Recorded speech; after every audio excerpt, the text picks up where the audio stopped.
আর যে সাতপুরের উনি কথা বললো যে উনির প্রোভাইডার, এই যে আমার ট্রেড লাইসেন্স, এই হচ্ছে আমার এগ্রিমেন্ট, এই হচ্ছে আমার ব্যাংক স্টেটমেন্ট এবং কোম্পানির যে ডিলার ঘোষণা সেগুলো আমার নামে এবং মাল যে আসতেছে সেটাও আমার নামে। তাহলে উনি কেন এত মানে উনি কি জানি আমি বলতেছি না, উনি কি কারণে উনি আমার মানে উনি তো এখান থেকে মানে এই ইয়ে থেকে আমাদের দ্বারায় বা আমাদের সহযোগিতায় উনি কিন্তু কোটি কোটি টাকার মালিক হয়ে গেছে। উনি মিনিমাম 60 থেকে 75 কোটি টাকার বর্তমানে মালিক। তাহলে উনারা তো লোভ কেন? আমি আপনাদের কাছে এই জিনিসটা আপনাদেরকে জানাচ্ছি এবং আমার একটাই দাবি, আমার রায়পুর সুমা ইলেকট্রনিক্সের আমার পার্টনারশিপের এবং আমার বেতন যাতে উনি সকল হিসাব আমাকে বুঝিয়ে দেয়। বাইরে যাওয়ার কি দরকার, তুমি দেশে থাকি যাও। আমার ভগ্নিপতি জামাল ভাই, তখন আমি এই বাইরে না যেয়ে তখন উনি আমাকে প্রস্তাব করলো, তুমি সুমা ইলেকট্রনিক্স নামে আমরা একটা ব্যবসা দিব। তখন উনি আমাকে প্রস্তাব করলো যে তুমি 50-50 পার্টনারশিপে তুমি এখানে ইয়ে করো। আমি তখন আমার সাথে যখন বলছে তখন আমি এর সাথে একমত পোষণ করি আমি। তখন 2018 সালে যখন কাজ শুরু হয়েছে, 2019 সাল থেকে ব্যবসা শুরু হয়েছে। তো ব্যবসা শুরু হওয়ার পরে আ ব্যবসা শুরু হওয়ার পরে যখন 2019 সালে ব্যবসা শুরু হয়েছে, শুরু হওয়ার পরে আপনার 2020 সালে আসি আমরা সাতপুর সোয়া মোটরসে আরো একটা শোরুম দিয়েছি যেটা 50-50 পার্টনারশিপ। পরে উনি যখন দেখছে করোনার সময় 2020 সালে করোনার সময় দেখছে চাঁদপুর অবস্থান লাভের ইনভেস্টের তুলনায় লাভের প্রফিট মার্জিন কম। তখন উনি ওটা আমাকে ছেড়ে দিছেন। ছেড়ে দেওয়ার পরে উনি আমার কাছ থেকে তখন 30 লাখ টাকা আমার কাছ থেকে নিয়ে গেছে। আর আংশিক যে কিছু টাকা পাইতো ওই টাকা থেকে ওই টাকা উনি আস্তে, আস্তে নিয়ে গেছেন। আংশিক টাকাটা উনি আস্তে, আস্তে নিয়ে গেছেন। এখন উনি 2026 সাল আমি আমার ছেড়ে দেওয়ার পরে আমি আমার বন্ধু-বান্ধব থেকে, বন্ধু-বান্ধব, পাড়া প্রতিবেশী, আত্মীয়স্বজন, প্রতিবেশীর সহযোগিতায় আমি আমার প্রতিষ্ঠানটা একটা পর্যায়ে নিয়ে আসছি আমি। পর্যায়ে নিয়ে আসার পরে এখন 2026 সালে আসি উনি একবার বলে আমাকে লাভ দেওয়ার জন্য, একবার বলে আমাকে ব্যবসার মালিকানা উনি দাবি করতেছে। তো আমারা যখন এগুলা বলছিল, বলার পরে আমি এই আমার এগুলা বলার পরে আমি আমার এই যেহেতু উনি আমারে বলছে বলার পরে এই আমার ওই যে চাচাতো ভাই একজন হয়তো প্রস্তাব দিচ্ছে আমাকে বসার জন্য। তো আমি বললাম আমি আর আপনি যদি উনি আর আপনি যদি আমি যদি বসি তাহলে জিনিসটা সমাধান হচ্ছে না। কারণ যেহেতু আমার সাথে এর সাথে কথা একটা বার্গেনিং হয়ে গেছে। তাহলে এখানে যেকোনো পরিবারের হোক বা অন্য কে হোক একজন মিডিয়া করতে হবে। তো উনি মানে এতে নাখোশ, উনি বলবে না। তো আমি একা আমার পরিবারের আমার ভাই, বোন, আমার মা সবারে পাঠাইছি। তাও উনি বসে নাই। পরে আমি কি করছি, আপনার রায়পুর বাজারের গণ্যমান্য ব্যক্তিবর্গ, আমাদের নজরুল ইসলাম লিটন ভাই, মেয়র সাহেব, উনাদেরকে আমি অবগত করি। তো অবগত করার পর মেয়র সাহেব যখন উনাকে ডাকছিল, ডাকার পরে উনি মেয়র সাহেবের অফিসে আসছে। আসার পরে উনি এখনো বসে নাই। না বসার মিদ্রে উনি বাকবিতণ্ডা করি, হট্টগোল করি, উনি এখান থেকে উঠে চলে যায়। আমাকে এক প্রকার হুমকি-দুমকিও দিচ্ছে এখানে। পরবর্তীতে উনি কি করছে, আমি আপনাদের সাথে আরেকটু কথা শেয়ার করি।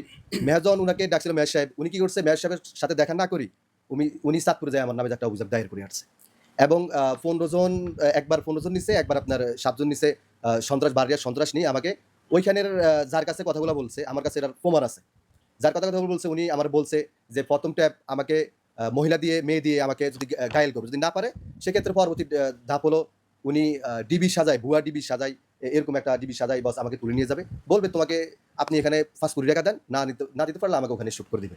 এবং দেশের পুরা বাংলাদেশের বর্তমান যে ১ নম্বর কিলার আছে, ওই কিলারও নাকি আমার জন্য ঠিক করছে এবং কিলার আমারে প্রয়োজনে উনি আমার বোন বলছে যে আমারে মাছের কারি ফিস করি মাছের খাওয়াই ফেলবে।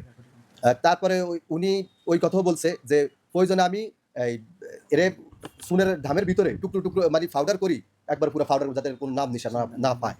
তো আমি কি এখন আমাকে উনি ঠেট দিল, মানে আমার কাছে রেকর্ডিং আছে, প্রমাণও আছে আমার কাছে।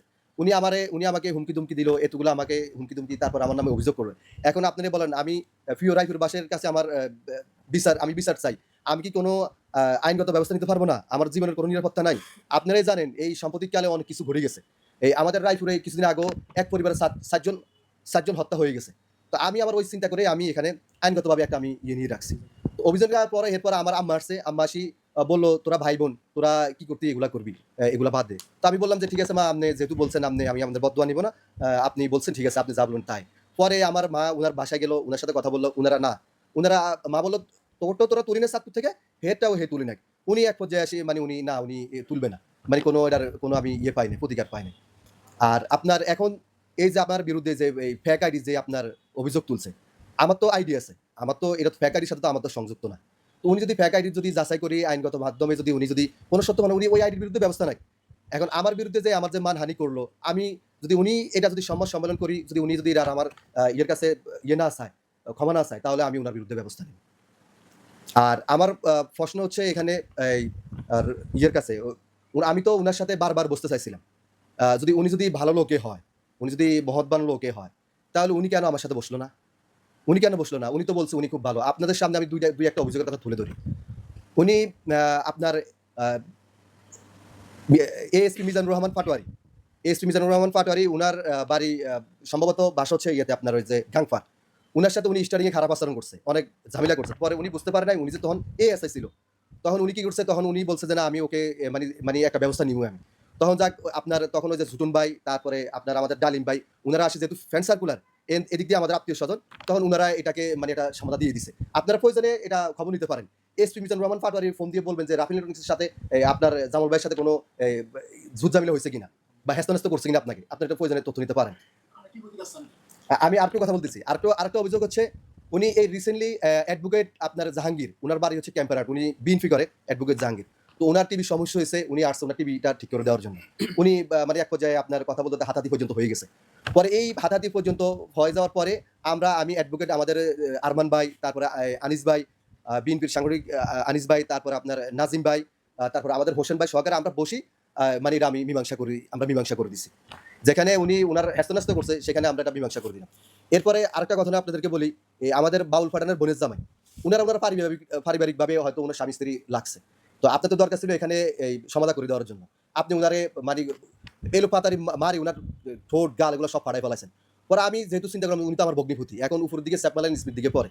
তখন আমি কামাল ভাইরে ধরি এক পর্যায়ে আমি ক্ষমা-টমা চাই। উনারে বললাম যে, "যাক আমি ব্যাপারটা আমরা দেখতেছি। যাক আমি আপনার কাছ থেকে আপনার কাছে ক্ষমা চাইতেছি। যাক এটা আমি মীমাংসা করেছি।" এখানে এই ঘটনা কিন্তু তখন আমাদের ফল হাসিম ভাই, লেটেকার হায়দার ভাই, তারপরে আপনার ওই যে বাবর ভাই, বাশার এরা সবাই বলল উনি পারলে উনি মিলে এনে দিবে। উনি কেন এভাবে মানে এগুলা করা কি উনার ঠিক হইছে? যাক এগুলো আমি ইয়ে করি মিলাই দিছি। আমি আপনাদেরকে উনি যে ভালো মানুষ, এই ভালো মানুষের কয়েকটা আমি আপনাদেরকে নমুনা দিয়ে দিলাম। আর উনি যদি ভালো মানুষই হয়, আমি আরো কিছু কথা আপনাদেরকে তুলে ধরি। উনি যদি ভালো মানুষই হয়, উনার এই যে আপনার রাফেল ইলেকট্রনিক্স, আমি কিন্তু কখনো উনার ইয়েতে চাকরি করি নাই। আমি কিন্তু আপনার এই রায়পুর রাফেল ইলেকট্রনিক্স এবং ওয়ালটন শোরুম এগুলা কিন্তু উনার বড় ভাই আবুল কালাম রবিন, উনার এই ব্যবসা প্রতিষ্ঠানের সবগুলা। তো উনার আন্ডারে উনি ছিল ম্যানেজার, আমি ছিলাম এরিয়া ম্যানেজার। যদি আবুল কালাম রবিন ভাই বলে যে আমি কর্মচারী, তাহলে আমি সেটা মানি আমি কর্মচারী, উনিও কর্মচারী। আমি জামাল ভাইয়ের সাথে কখনো আমি জামাল ভাইয়ের কর্মচারী আমি ছিলাম না। আমি জামাল ভাইয়ের সাথে পার্টনারে ব্যবসা করছি। কখনো আমি কর্মচারী ছিলাম না। তো এখন আপনার রবিন ভাইয়ের যে আপনার এই যে ব্যবসা প্রতিষ্ঠান, এটা তো উনি হাতিয়ে নিয়ে গেছে। উনি রায়পুর ওয়ালটন যে প্লাজা ছিল, ওই প্লাজা উনি উনার নামে ট্রেড লাইসেন্স এই নকল করে করি পৌরসভা থেকে উনাকে না জানি এটাও করে নিছে। আপনারা প্রয়োজনে পৌরসভায় চেক করতে পারেন। পৌরসভায় ১ম ট্রেড লাইসেন্সটা কার নামে ছিল? পরবর্তী কার নামে হয়েছে? আপনারা এগুলো তল্লাশি করতে পারেন। তো এখন আপনার এই যে রাফেল ইলেকট্রনিক্স এই ব্যবসাটাও কিন্তু উনার পরিবারের। উনার না, উনার পরিবারের। এখন এই ব্যবসাটাও উনার ২ ভাই। এখন এখানে ২% জায়গা হলো তার বাবার। আর ২% জায়গা হচ্ছে তার ছোট ভাই শাহরিয়ার নয়ন, আর একজন হচ্ছে মোহাম্মদ সুজন। তো এখন সেও কিন্তু তাদেরকে মানে সারাও কিন্তু তার কাছে অসহায়। এখন সে কিন্তু তাদেরকেও প্রতারণা করি কিভাবে সেটা হাতিয়ে নেওয়া যায়? এখন সেই ওই হিসাবেই আছে। আর উনার জন্মদাতা পিতা সে এখন কিন্তু মৃত্যু শয্যায় মানে দুনিয়ার মায়া মানে অন্তিম মানে পার করতেছে উনি। তো উনি যদি ভালো লোকে হয়, উনার বাবার কেন উনি একদিন দেখতে যায় নাই? উনার বাবা কিন্তু এখন খানা আপনার উনার বাবা কিন্তু এখন আপনার শ্বাসনালী দিয়ে খানা খায় ইয়ে দিয়ে। তো উনার বাবা যদি উনি যদি ভালো লোকে হয়, তো উনার বাবার উনি দেখতে যাক যে বাবা দুনিয়ার আলো দেখাইছে উনাকে। তারপরে উনি কি করছে আপনার এই ইয়েতে আপনার পীর ফয়জুল্লাহ রোডে। পীর ফয়জুল্লাহ রোডে একটা বিডি উনাদের কলার আড়তের একটা বিডি ছিল। ওটা কিন্তু উনার বাবার নামে। তো উনি কি করছে রিসেন্টলি একটা বিডি কিনছে যেটার দাম হচ্ছে যাই আপনার ৯৭ লাখ টাকা। আমাদের ওই যে মাওলানা আবু বকর সাহেব তার কাছ থেকে ক্রয় করছে। তো উনি ওই জায়গা থেকে এই জায়গার মানে পরিমাণ কম। উনি উনাদেরকে দিল ৯৭ লাখ টাকা। আর উনি উনার বাবার মানে আমাদের নাম ব্যবহার করি। উনি তো বলতেছে সর্দার বাড়ির মানুষ উনাদেরকে খুব ভয়ে উনি আতঙ্কে থাকে। সর্দার বাড়ির নাম ব্যবহার করে, আমাদের নাম ব্যবহার করে উনি ১,২০,০০,০০০ বা এক্সাম্পল এরকম ১ কোটির উপরে এই মানে টাকাটা না দিয়ে উনি ২০ লাখ টাকা দিয়ে উনাদের সাথে প্রতারণা করি ওই বিডিটাও নিয়ে গেছে উনি। তো উনি এখন আমি পরবর্তীতে উনার ভাই, ছোট ভাই আমিনুল যে দেশের বাইরে আছে এখন। তো উনার ভাই বলল যে, "ভাই আমি তো এই দেশে আমি তো কিছু করতে পারি না। তাহলে আমাকে আপনার এই ঘরটা আমি ব্যবসা করি।" তো উনার ভিতরে একটা ভয় ঢুকে গেছে কিন্তু। উনার ভিতরে ভয় ঢুকে গেল যে এ যদি ইলেকট্রনিক্স ব্যবসা করে। পরে উনি বলল উনি সিওর করল যে, "আমি ইলেকট্রনিক্স ব্যবসা করব না। আমি কাঁচামালের ব্যবসা করব।" উনি কি করল তখন উনার এই দোকানের ভিতরে ২-১ টা আপনার ইয়ে ছিল। এই নষ্ট ফ্রিজ ছিল যেগুলো ওয়েস্টেজ। উনি কি করছে ২-১ টা ছিল যখন উনি এটা প্রস্তাব করছে উনি ওয়েস্টেজ আরো অনেক ফ্রিজ, ওয়াশিং মেশিন উনি এটার ভর্তি করে রাখে দিল। উনি বলল কি না আমার এটার ভিতরে জায়গা নাই। আমি এখানে জায়গা দেব না, তুমি অন্য জায়গায় তুমি জায়গা নাও। তুমি অন্য দোকান নিয়ে নাও। তুমি অন্য জায়গায় নিয়ে তো উনি যদি এত ভালো মানুষ হয় তাহলে উনার ভাইদের সাথে এরকম করলো কেন? এখন আপনাদের কাছে আমার একটাই চাওয়া যে যাতে আমার সুমা ইলেকট্রনিক্স এর যেহেতু আমি কানাডার বিষয়। আমি কানাডার জন্য আমি অ্যাপ্লাই করছি। সেখানে আমারে উনি সকল সুযোগ সুবিধা দিয়া পার্টনারশিপে আমার সাথে যে ব্যবসাটা শুরু করছে, আমার সমস্ত প্রফিট হিসাব আমাকে বুঝিয়ে দেওয়া হোক এবং আমি পাশাপাশি আমি যেহেতু পরিচালনা করছি, আমার আমার পরিচালনার একটা যে একটা প্রফিট মাসিক